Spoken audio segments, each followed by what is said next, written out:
Hello everyone, welcome to Home and Life Story. I hope you all are doing well.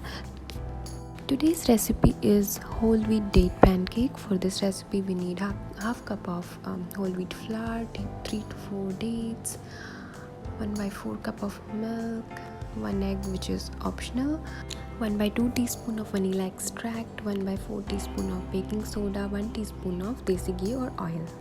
First of all, soak the de-seeded dates in warm milk for 10 to 15 minutes.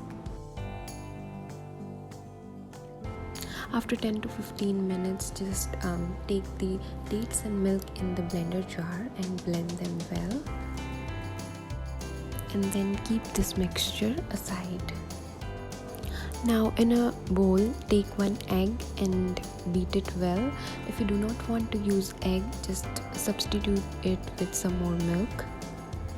After that, just add the dates and milk mixture to it. Mix it well and then add 1 by 2 teaspoon of vanilla extract. After that, take the whole wheat flour and add it in batches, mixing continuously so that no lump is formed. We are not using all-purpose flour here or adding any sugar to this pancake, so it's a healthier version of regular pancake. And don't worry, it's still gonna taste good. So now add 1 teaspoon of ghee or oil and 1 by 4 teaspoon of baking soda and mix the batter well. Now grease a pan and when it is hot, just pour the batter on it. Cover the pan with a lid and let it cook on one side.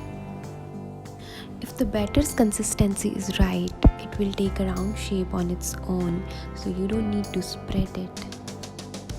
When you see the bubbles on the surface, just flip the pancake and let it cook on the other side.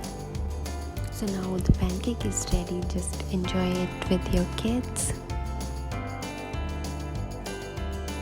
Thanks a lot for watching. I'll see you in my next video. Till then, bye-bye.